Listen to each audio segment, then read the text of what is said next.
How's it going, guys? Welcome back to the channel. So now we've had both games finish on Saturday.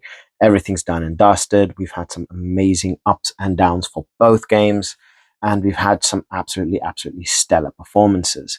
But I've had a bit of time to collect my thoughts. The videos that I did earlier was very much straight after the game, and might be a couple of things that I missed. So let's have a full breakdown of Saturday's games, and I want to hear what you guys think in relation to the games. So please like and subscribe. Hopefully this video will earn me a subscription from you, in which case I will be extremely grateful.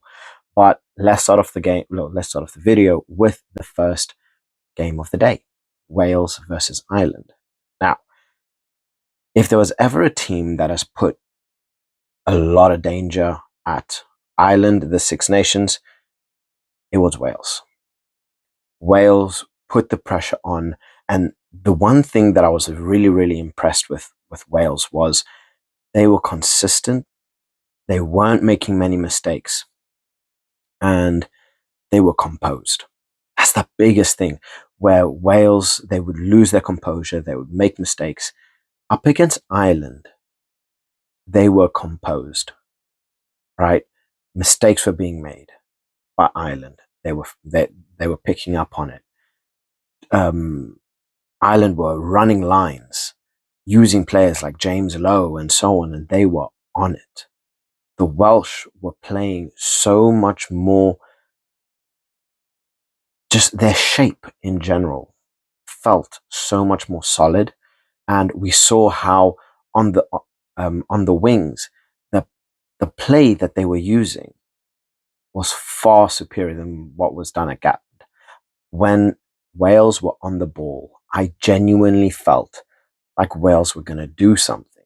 And this is something I hadn't felt with Gatland in a very long time, right? When Wales had the ball, they had purpose with the ball. They would take the ball and they were making something happen. They weren't just passing for the sake of it, right? But what I did also find is at points in the game, it kind of felt like the Welsh players would, what's the word for it? They would panic at times, right? So they would be carrying for yards that they would be making some beautiful passes. And then you would find they'd string a couple of unnecessary passes far too early, right? So as an example, you look at when the French get the ball, right? Whoever it is, Dupont, Jalibert, Thomas Ramos, Biel Biarré, they are taking the ball, they are running pretty much into contact and then laying the ball off. Whereas what I found with Wales is at points, the Ireland defense would be in their line. There'd be a relatively far distance away from them. And you find the Welsh players passing it off down the line. Now, if there is, I don't know, let's say there's 5 meters between you and another player, where's the need to pass off considering you're going backwards, right? Because you're actually losing yards. And I don't know, maybe it was just me. Maybe it's just, something, maybe I'm wrong, right? But I found at times where instead of running with the ball and gaining yards, they were passing it down the line. And to me, sometimes I felt like, okay, it's completely unnecessary. Run with the ball, right? Force that contact. Because you look at something like Dupont, what he does best is he drags in as many players as possible, then he lays the ball off. Or just before contact, he's popping the ball off, right? Because that's giving another player space. And when you're breaking players' lines, it offers space. But if you're passing the ball off before you even reach your man, that's counterproductive, right? But I'm not saying this was all throughout the game. This was only at certain points through the game that I picked up on it, where I kind of realized, look, sometimes it's unnecessary. But the performance that they genuinely had, though, was spectacular. And Jack Morgan really led that line brilliantly.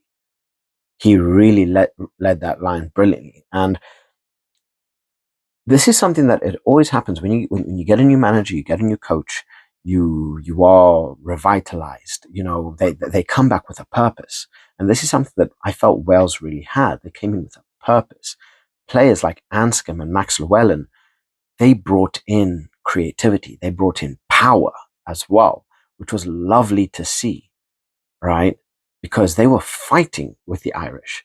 It's just, unfortunately, in terms of quality, Ireland is far superior, position by position. If you were to do a 15 between both, 90, if not 95%, would be Irish, right?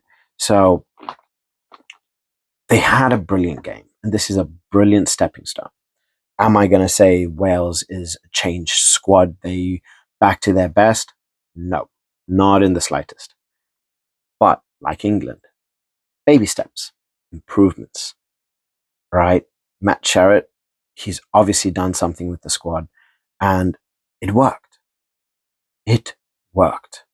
So it's going to be interesting to see how the rest of the Six Nations play out. Obviously, we have a little bit of time before the next game, and we're going to see how Wales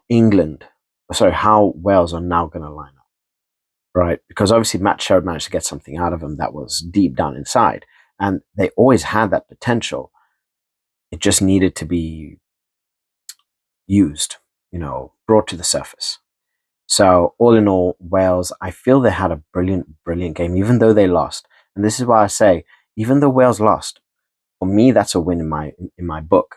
Considering that performance, that is something that Wales has needed for a very, very long time. And if they can continue like this, that game up against Italy would have been a completely different ballgame.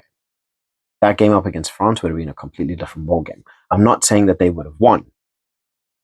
I'm saying that they would have been a much more difficult side, and they would have caused a lot more problems. But Wales, brilliant, thumbs up. Ireland, on the other hand, was very much, I see this as a masterclass of being the best. Yes, Wales were a difficult opponent. They were tricky, but Wales managed to get it done. That's what the best teams in the world do. Even when you're having an off day, even when you're struggling up against teams, you find a way to win. We've seen New Zealand in the past do this many times. We've seen South Africa do it many times. Just look at the 2023 World Cup. It was not the best World Cup that they ever played. You look at a lot of the games, they were struggling, especially in that French game. They were struggling. But what happened? They won. That's what they do. Now, Ireland, they had a lot of problems, yes. They did not play their best. Plus, Gary Ringrose deserved that red. That was a horrible tackle. Obviously, he didn't mean it, but a very high tackle coming in from distance. He could have gotten lower, but it is what it is. I don't know. Ireland were without a man from, I want to say, the 33rd minute, around there. They were one man down, and that hit them hard. And the thing is, Wales actually managed to put a lot of pressure on them with that. So, one man down, Wales were actually leading them for a little while, but they still managed to find a way to come back and put in a bloody effort and come away with a win. So, yeah, Prendergast's kicking game was just horrendous. He's way, way better than that. And I think it was that last, I think it was a penalty or conversion. Wow, that kick was just like, he practically scored in his own posts. It was so skewed. But I think having Bundy Aki come in was a very, very big point in the game. And you can see he just loves to smash in heads. I mean, the guy looked like he practically broke his nose, got a black eye, you know, looked like he just crawled out of a grave within like what 5 minutes of coming on. The guy's smiling. That's what I get from rugby. He genuinely enjoys it. And he loves smashing in heads, and he does it bloody well. And I think it was that point where Ireland really, really started to solidify things. And yeah, they changed their game. Instead of going for tries, they went more points based. Get as many points on the board because Wales were pushing them and pushing them and pushing them. And they did well. They did well. It's not easy to play up against a resurgent team like Wales whilst one man down for like over over half a game and still come out on top, right? So you got to give Ireland kudos for that. And it was a really, really good game, and I'm really looking forward to seeing more Wales performances like that. And then that one sent me off. Like I was just so pumped after that game. Jumped into the England game, and look, um, the actual game itself, I'm not going to say it was the most technically amazing game, or it had, amazing plays, people playing at the best of their abilities. It was more a game of let's hope and pray for the best. You know, uh, a lot of it was scrappy. Like, don't get me wrong, I enjoyed it. You know, they generally played all right. They played pretty well, but looking back over the game and you see the issues at like the breakdown, and Scotland's kicking was just beyond horrible. I mean, they didn't convert a single try. And then to think they lost by 1 point and they didn't convert a single try. What they got, like 3, 4 tries.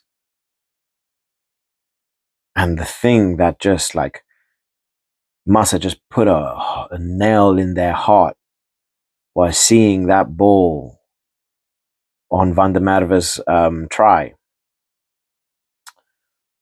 That was the longest couple seconds. Just, I swear, when I watched that, it just felt like the ball was going in slow motion.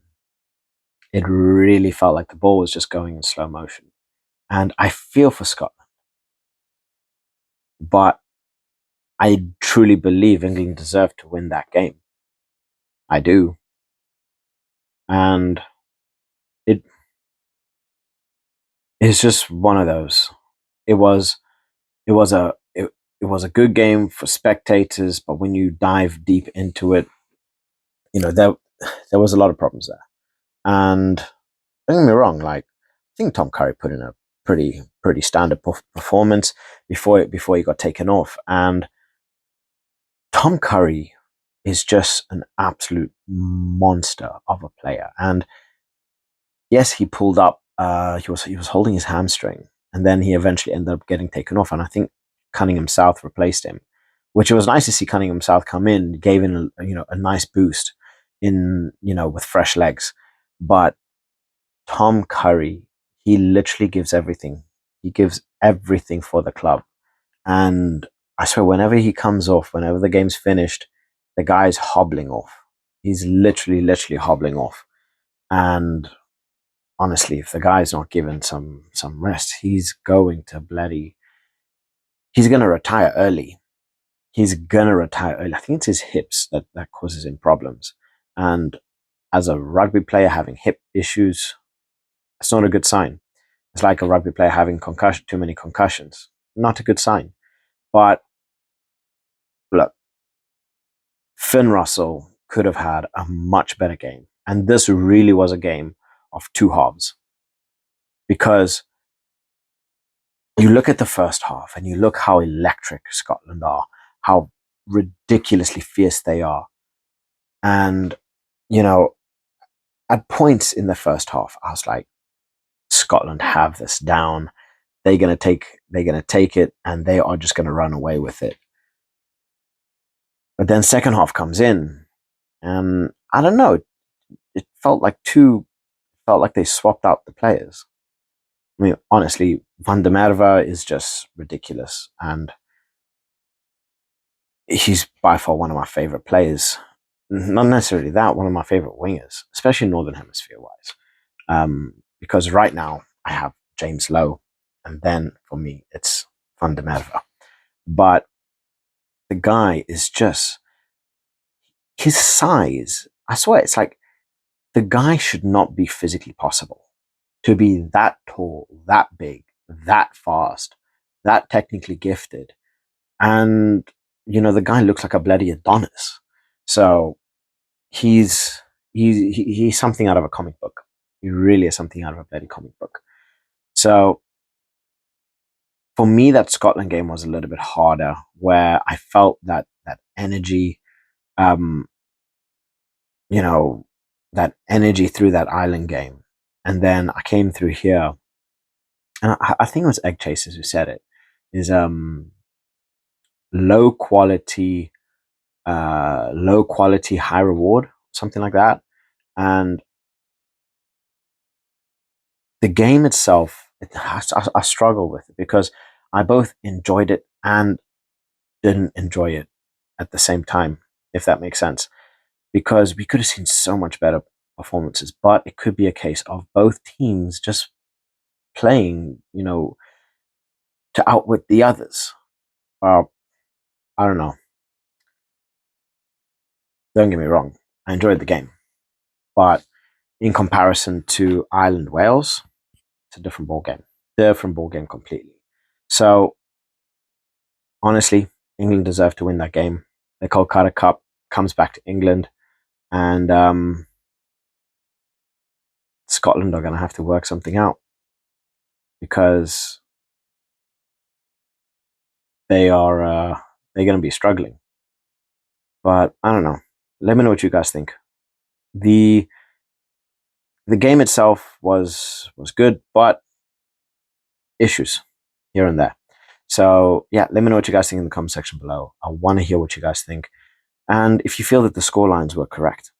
All right, do you think Scotland should have got the win? Technically, they should have if they were able to bloody convert those tries. They couldn't. They went for the try line instead of going for points. Made mistakes. Ben Russell's kicking was below par beyond all belief. And what happened? He kicks for a line out. Next thing you know, Scotland's lost the line out. Ooh, attacking chance. Bye-bye, gone. Then you think, decision making. Was Scotland's decision making right throughout the game? No. They got played by England. And it's hard watching Scotland play because I said from the beginning, Scotland has every chance of taking out England, but they need to make the right decisions because England are no joke, and England are coming off of a France win, and now they're coming off of a Scotland win. That leaves them still in the race for the Six Nations. If France beat Ireland, that leaves everything open, and that leaves the Six Nations there for England to take. It really does. So I don't know. We now have a very long wait, and I hate these waits, but it is what it is. Let me know what you guys' thoughts are, and catch you guys in the next one.